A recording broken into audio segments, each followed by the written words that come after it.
everyone. Welcome. Today we're talking about the new Corporate Transparency Act, what you need to know and to be prepared for to deal with this new law. I'm attorney Christina Hess, and this is the third in our webinar series this December. Jared couldn't be with me today. He's out of town. So I'll be flying solo as we talk about the new Corporate Transparency Act. So I'm the mother of 3 sons, graduated from UC Berkeley. We have our firm here in San Diego, and I'm happy to be bringing you this content today. I'm a certified specialist in trust, probate, and estate planning with the California State Bar, licensed in New York and Utah as well. And my disclaimer, this is for educational purposes only. So we're going to be teaching you about this new law and what you need to know. All right, so let's dive in. What is the Corporate Transparency Act? This is a new federal law that passed in 2021, but it goes into effect on January 1 of 2024 for new entities that are filed on or after that date. So prior entities who filed paperwork with the Secretary of State have until January 1 of 2025 to begin reporting. And who's the reporting to? It's to the U.S. Treasury, the Financial Crimes Unit, Financial Crimes Enforcement Net, otherwise known as FinCEN, is the agency to whom the reporting is going to be required. And they're going to keep a national database on the reporting companies. So who's covered by this new CTA that a lot of people are calling it for short, Corporate Transparency Act? Reporting companies are LLCs, corporations, both C Corps and S Corps, limited liability partnerships, limited partnerships. Basically, any entity that's filed paperwork with the Secretary of State in any state is a reporting company. Now, there are some exceptions. This is really going after small entities.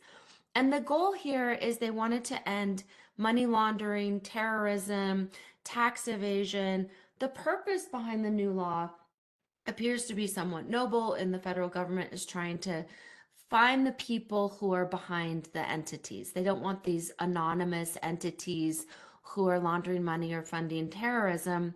So they want to track all of this with a national database. And so a beneficial owner of any of these entities will be required to submit an online form with FinCEN. There's going to be an initial filing. So, once you've set up, you're going to have to file, or by January 1 of 2025, if you already have an entity, that's the reporting deadline. And then you're going to have to do ongoing reporting. Let's say you move. Let's say there's a change that's occurred at the entity level. Maybe there's a new manager, new officers, new directors, some substantial change that has occurred for those who are in substantial control of the entity. You're going to have to keep the government apprised of what's going on with your entity on an ongoing basis. What do you have to submit? And this is where a lot of people, I know in some of the more freedom-loving states, people are just like, I'm not going to set up an entity anymore. I'm going to opt out, because you have to give your full legal name, your date of birth, your home address. So this is not your business address. This is not your P.O. box where you receive mail. This is your physical home address. And then you have to submit a PDF of your passport or your state driver's license. So this is what a lot of people would consider very personal information that's going to be held in a national database. And, so there's privacy concerns. People are like, what little privacy we have left now, Big Brother's going to be documenting and keeping track of everything. And that's really true. I know the other day my son wanted me to watch something on social media site, and I was like, no, I'm not going to watch that particular one. I'm not downloading it, because then they're going to have access to all your information. And he's like, they have access to all your information anyway. So I think the younger generation believes that they don't really have any privacy anyway, but for some people, this is a really big deal. They don't want to disclose all of this information in a national federal database, and they're going to opt out. So you can terminate your entity. you can terminate your entity and then you wouldn't have to report. Or for people who are thinking of setting up a new entity, then the question is, should I do a corporation or LLC?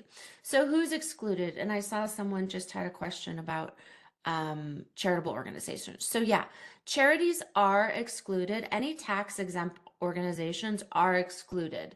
Entities with over 20 full-time employees and $5 million in annual revenue, those are excluded. So it's the small businesses. It's people like me, like I'm a prime example, right? So I have an S Corp for my law practice. I have less than 20 employees, full-time employees. We have about 3 or 4 full-time employees and a few part-time employees and less than $5 million in annual revenue. So I'm going to have to report. We also own LLCs that we have rental properties in. We're going to have to report for the LLCs. A lot of my clients have limited partnerships, LLCs that hold real estate. And so banks, and there's a really long list of excluded entities, but basically it's people or entities that are already subject to a lot of reporting requirements like banks and credit unions, financial advisors, people in the financial services industries that are already subject to a lot of regulation. Inactive entities, this exception, it's only if the entity was formed prior to January 1, 2020. You can't be engaged in active business. But people might say, well, we have a LLC with a family cabin, or we just have a piece of real estate that we don't rent out. There's no income, but there's an asset. So that entity would not be excluded. The LLC with the family cabin or the lake house will have to file. Now, technically, trusts are not included. They're not reporting entities. But what happens, as is often the case, when the trust owns an LLC, maybe we set up an irrevocable trust in Nevada and there's a family limited partnership, or there's an LLC that's the managing member, or you drop down and there's management at the assets are actually held within the LLC, which is held in the Nevada Asset Protection Trust. Or last week in our webinar, we were talking about spousal lifetime access trust. Maybe the SLAT owns, or another irrevocable trust owns, an LLC, then that's going to bring the trust within the reporting requirements. So this is going to cover, I believe the federal government estimated 33 million entities. They're estimating 33 million entities will be covered by this. And then every new entity that's filed after January 1 of this next year, that number is just going to continue to grow. So it's a large number, and it's something that everyone needs to be aware of because the penalties are pretty serious. So there's criminal and civil penalties, $500 a day up to $10,000 for failure to comply, and imprisonment up to 2 years. So this is no joke. This is something that's to be taken seriously. This is, compliance that you're going to have to do. And then the question is, who's going to do the compliance? How are you going to find, the various people? And everyone's got to do it. Is someone, who's going to take the lead on this? Who's responsible? The managing members of the LLC, let's just go back to sort of the beneficial owners, those with substantial control. So managers, officers, directors, anyone who owns more than 25% in an entity. So, this is a pretty broad stroke new law. So I'm not going into a lot of great detail. It's a 300-page document, and I'm sure that it's going to continue to evolve, and they'll create, the website's not even up for reporting yet. Like, a lot of this is still in process. I'm sure they're working on it, but this is just an important topic that we're going to make available to all of our clients and partners to make sure that you're aware of this, and so you can plan accordingly. Again, just to summarize, if you're going to start a new entity in the new year, and we do have some people who are setting up S Corps, maybe for the real estate business in the new year, you're going to have 30 days to comply once your new entity is set up. If you set it up after January 1st of 2024. Those of you with older entities, we have until January 1st of 2025 to do the compliance reporting. So, in a nutshell, that's the new Corporate Transparency Act.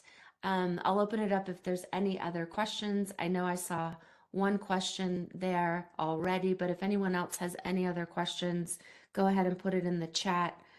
I think I already answered that about the charitable organizations. So,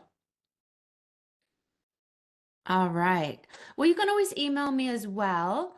So it's good to see you. We're going to make this recording available. If you missed last week's recording and the prior week's recording, we will eventually have those on our YouTube channel. So thanks for joining us, Jim. It's good to see you. Have a fantastic holiday, everybody. And if this applies to you, be sure to be prepared on getting your reporting done. All right. Thanks again, everyone. It's been San Diego Trust and Estate Attorney Christina Hess, and we're signing off for today.